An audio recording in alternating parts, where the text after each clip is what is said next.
Acá estamos en la mesa. ¿De qué se acuerdan? ¿Qué árbol, qué planta? ¿Imov?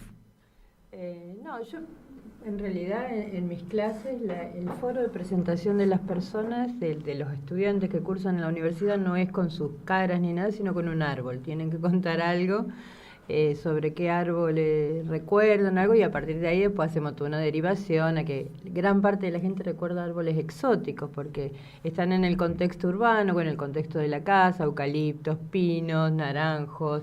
Bueno, entonces a partir de eso nosotros hacemos un contenido, pero siempre es interesante ver esto de la relación emocional, y muchos alumnos dicen, nunca lo pensé, pero sí, yo tengo un árbol ahí en el patio, lo planté con mi abuelo, traen la foto y te la ponen de cuando plantaron el árbol de chiquito. Yo particularmente tengo una gran relación con mi primer árbol que planté, que era un sauce en la esquina de Iturraspe y República de Siria, muy chiquito, y a los 2, 3 días, mientras lo regamos y todo lo demás, vino un municipal con un tractor, lo pasó por arriba, se metió en el garage de la esquina y el sauce quedó abajo. Pero hoy en día, si van, el sauce tiene casi 1 metro de tronco porque es un sauce, es muy flexible, soportó el tractor arriba hasta que los municipales lo sacaron, y sigue siendo así que los árboles son como ejemplo de resiliencia. ¿Diego? Yo me anoté 2 palabras y las busqué recién. Analfabeto e ignorante. Respecto a todo lo que... Es más, y recién anoté otra, la relación emocional que yo puedo tener con los árboles es por las piñas que recojo del suelo para prender el asado. Así que conmigo no cuenten para... ¿Alguna tabla que te haya ayudado alguna vez? Pero algo plantar. Tal cual, pero conmigo, es más, me pongo colorado... Sí. Por la forma también en la vehemencia que lo digo, no cuenten para hacer absolutamente ninguna opinión, porque ustedes me preguntan, ¿y ese árbol qué es? ¿En el río nunca te chocaste con un tronco? ¿Con el pitón? Sí, ahí está. Se chocó con un tacho de 200 litros. Sí. Pero viste Pero la culpa era mía, claro. No. ¿Viste cuando no tenés idea? Pero no tenés idea de lo que es, que te digan, ese árbol, ¿cuál es? Por supuesto, una palmera la identifico, digamos, haciendo alusión a lo que editorializaba el amigo, pero después yo no tengo idea. La verdad que no, francamente, no puedo decir más que por supuesto que cuido. Verde, digamos. No, por supuesto, o sea, puedo decir que sí, que cuido la biología, la naturaleza, me encanta, vivo en un lugar, digamos, pero más allá de eso, muchachos, no esperen de mí una reflexión. Lo voy a hacer dibujar un árbol y voy a interpretar sus dibujos. Tremendo. Yo tengo recuerdos del árbol de la puerta de casa, que era una palta, que es del primer árbol que me caí, digamos. Pero bueno, también nos daba para comer, que me parecía, siendo chico, algo muy, muy extraño, muy loco para mí eso. Trepando ahí siempre, conociendo cuando venían amiguitos, yo sabía el camino para llegar hasta arriba. Y después hoy tengo una relación media rara con el árbol de mi casa actual. ¿Estás seguro de lo que vas a decir? ¿Por qué? No, si arrancás diciendo que una relación Rara, Sí, estoy muy seguro. Porque es una palmera. Una palmera doble, en B, digamos, que muchos dicen una palmera peronista, está haciendo la B de la Victoria, que la quiero mucho porque sé cuándo nació. Tiene 31 años, en 1994, la plantaron. Pero no la quiero. O sea, tengo esa dicotomía. ¿Será una de las palmeras? Porque en 1994 estamos hablando de... El jardinero la plantó y me el dijo... jardinero en tu casa. En realidad la plantó él en su casa y después me la trajo. Me dice, esta la planté en 1994. Entonces es raro saber el nacimiento de un árbol, la fecha de nacimiento de un árbol. Y siempre digo, si alguna vez, porque se enferman las palmeras... Bueno, he estado en casa hablando con un vecino y cae una ratita, por ejemplo. ¡Plá! Pichones de paloma, hay una mugre siempre ahí, cucarachas, todo. Pero bueno, todas están ahí. Y siempre dije, no, que me encantaría tener un ceibo o un... Algarrobo. Bueno, tú puedes. Pero me da cosa, pobrecita. Cambiarla, o sea, hay lugar para uno, solo Sí, para sí, uno. es el lugar para uno. Y bueno, después también tuve un terreno en Colastinés Sur, una casita que se llamaba El Árbol Caído, porque en el fondo había un ceibo caído, hermoso, que florecía, todo muy lindo. Así que esa es mi relación con los árboles. Charlie. Mirá, yo me tengo que viajar con esto a Córdoba, a la casa de mi tía de Córdoba, no la de Baraná, con el tema de los árboles. El recuerdo tiene que ver con subirme a los árboles. Íbamos a la casa y nos pasábamos el tiempo entero atrás en un árbol inmenso que tenía, que nos subíamos. De hecho, estuvo un montón de años hasta que se terminó partiendo de grande que era inmenso el árbol. Y otro en Capilla del Monte, que subíamos también un olivo, me acuerdo que era, que nos trepábamos así, que era jugar todo el tiempo en el árbol. Acá en Santa Fe no teníamos cómo hacerlo, y cuando nos íbamos allá, nos pasábamos con mi hermano arriba de cerro, así que me volvió ese recuerdo al hablar de los árboles. Estamos tratando de establecer la nota, pero me acabo de acordar de... ¿Te acordás? ¿Lo tenemos, Mariano? Carlitos Meinet. En la estancia del Lucero, allá de Pancho Camino. Hace mucho que no lo veo a Pancho, no sé cómo andará. Bueno, un saludo en todo caso. Un hermoso lugar la estancia, el Estero, ahí cerca de Alejandra, ¿no? Me acuerdo con Eduardo, que no está acá en la mesa, que es veterinario como yo, pero mucho más amante de los árboles. O sea, que íbamos a caballo explorando esa estancia hermosa, y teníamos identificado que había una isleta donde decían que había yacaré, que estaba en el medio de un estero. Muy difícil llegar, había que pasar por los embalsados, por ahí si había mucha agua el caballo se hundía también, entonces había que pelearla nosotros y obviamente el caballo también. Íbamos hablando con Eduardo, delirando con la cantidad de paraísos que se veían ahí en el lugar. Se veían muchos paraísos en el medio del campo. Saben ustedes que las semillas del paraíso pueden transitar sin que la gente las plante, sino a través de los animales y todo. Y nada, y buscábamos la forma, pero qué increíble la cantidad de paraísos. Mirá acá, paraíso también, metido en un lugar totalmente silvestre, ¿no? Y estábamos con Eduardo de paraíso, que esto, que lo otro. Bueno, llegamos a la isleta del Estero, después de peludear un montón, y en ese lugar nos encontramos con un montón. Me acuerdo que en esa época era un montón, eran 7, 8 nidos de yacaré todos en el mismo lugar, que era muy inusual. Estoy hablando de principios de los 90 esto, ¿no? O sea, no se veía esa cantidad. Y digo, mirá esta cantidad, qué impresionante, qué sé yo. Y estábamos los tres con Carlitos Mainet, que era el cuidador del campo, el puestero, ahí al lado nuestro, y quedamos los 3 caballos mirando los nidos debajo de un árbol. Y yo le digo a Eduardo, claro, no, que es impresionante, este lugar es un paraíso. Y Carlito Mené, que estaba a la vez, no, don, disculpe, es un curupí. Bueno, no estamos teniendo la comunicación. Otra cosa que recuerdo, que es como muy de ecología, cuando en la municipalidad en un momento ponía los árboles en las veredas y había hecho un agujero en casa para poner el árbol que demoró un par de semanas. Y yo con ese agujero cazé un hornero. Había puesto la típica trampa con una caja y un palito y un hilito para tirar cuando el hornero le ponía comida. Y así, digo, ahora, qué locura de mi parte, ¿no es cierto? También los paraísos, había paraísos en la costanera, me acuerdo, y usábamos las pelotitas para, con la gomera, tirarle a la cartelería, nunca a los pájaros, eso sí. Pero bueno, esas relaciones tengo con... Y nosotros hemos plantado también, Ale, muchos árboles, de los cuales algunos mueren. Un lapacho se nos cayó en una tormenta y todo lo demás, pero el que todavía está es el algarrobo de la puerta de mi casa, que es muy grande, que es muy raro que un algarrobo sea tan grande. Me explicaba un profe allá de ciencias agrarias, en esta zona tan húmeda, porque el algarrobo es más del Chaco seco.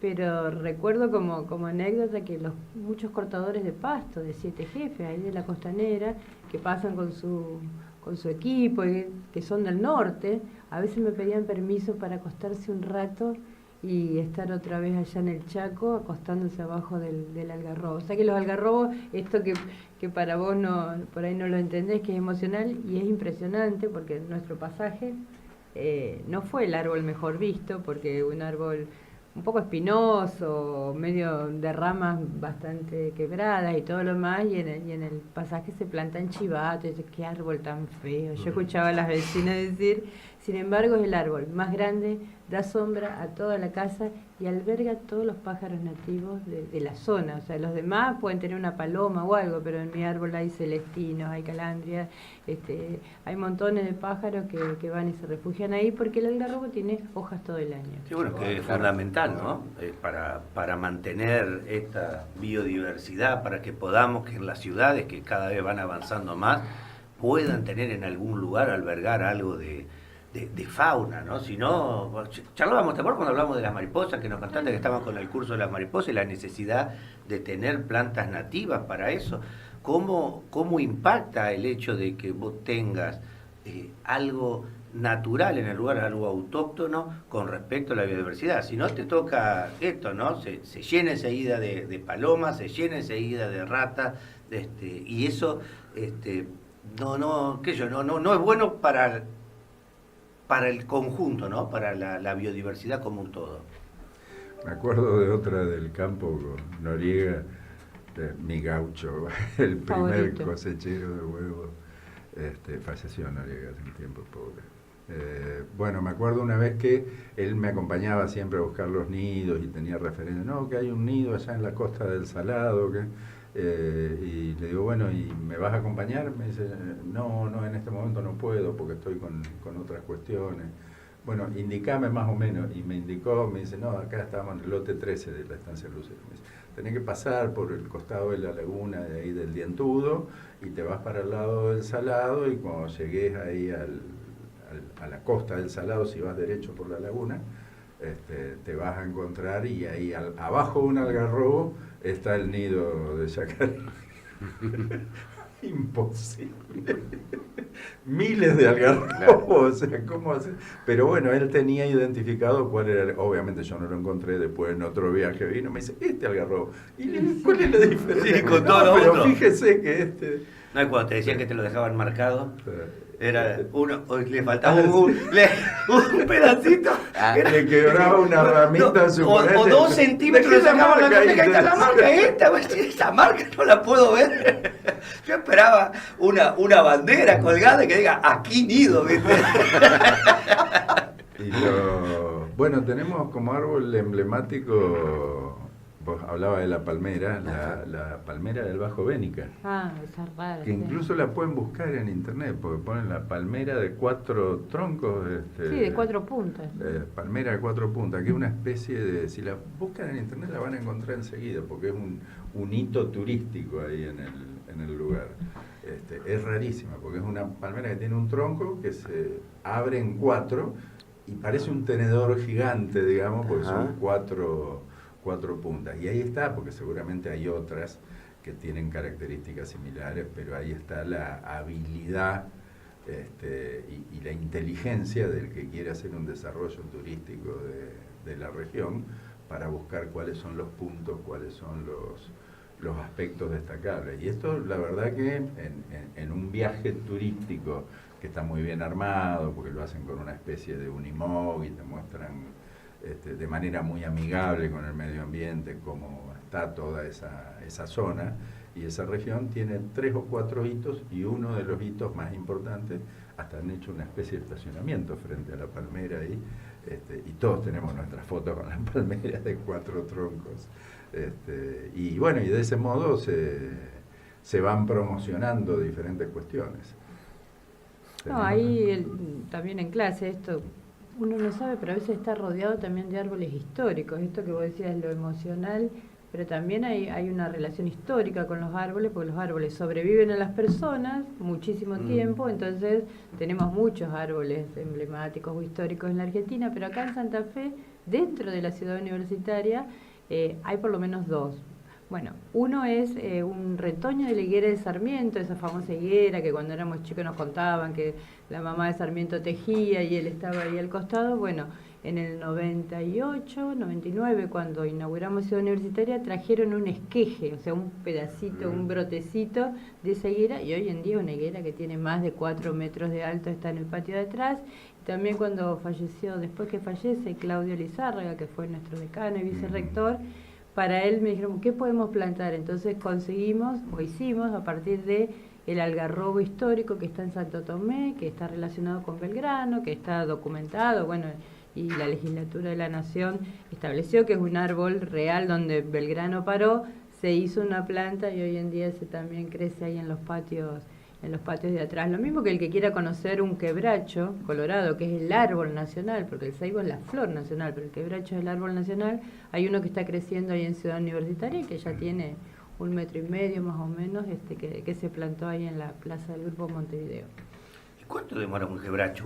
No, viene lento. Los lento. quebrachos son lentos. Los quebrachos son ¿no? lentos y bueno, de todos los árboles que se plantaron ahí, porque a veces también se cometen estos errores. Se quiso hacer un homenaje al Grupo Montevideo, que son 5 universidades americanas, y la idea fue, vamos a plantar un árbol de cada uno. Y no, porque los árboles de Chile, no te va, bueno, obviamente solo sobreviven el ceibo de Uruguay y el quebracho de la Argentina en este momento. Los demás árboles, una araucaria, un pino, van desapareciendo, que son árboles de otros países, pero bueno. Me estoy acordando del bosque de ombúes de Uruguay. Que espero no se haga en el patio de casa. Del Balizas.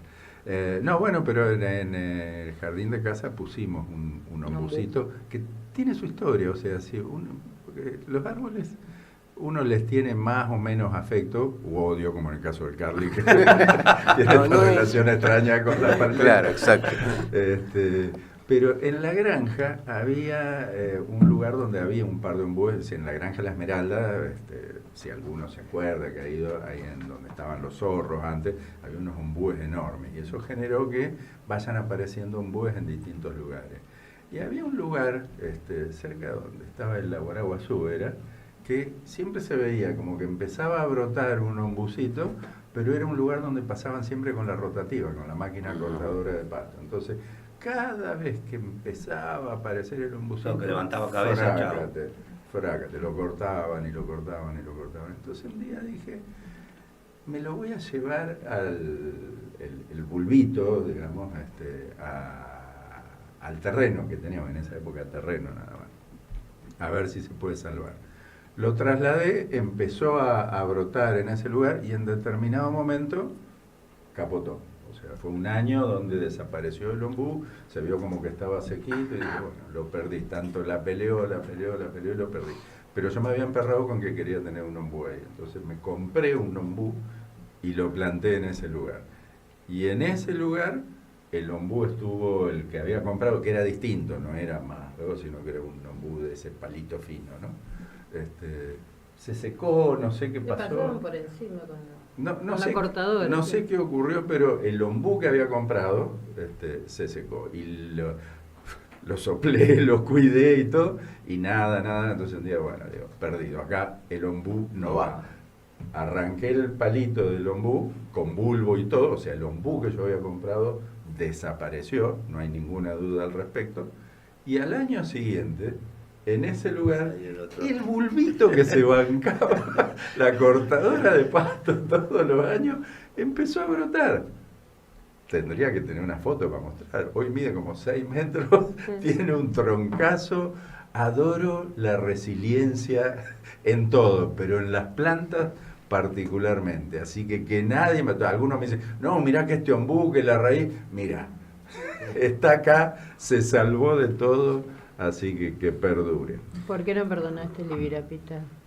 ¿Por qué no perdonaste el Ibirapita de la cochera? Bueno, no siempre pasa eso. O sea, en toda guerra a veces hay conflicto con los árboles y las construcciones humanas.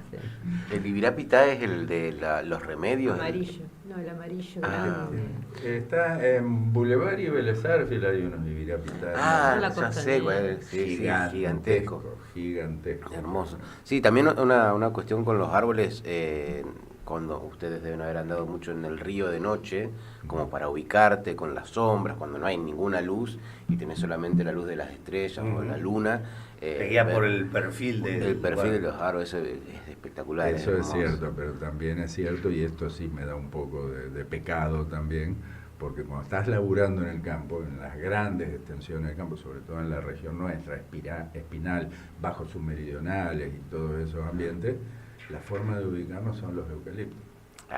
Porque los puestos de los campos tienen todos, cuando vino la colonización de esa zona, lo que se hacía era plantar unos eucaliptos. Entonces vos ya sabés que ahí está el puesto de Cacho, más allá está el puesto de Titilo, y los ves a kilómetros por la forma. O sea, una especie exótica que cumple alguna función para la orientación.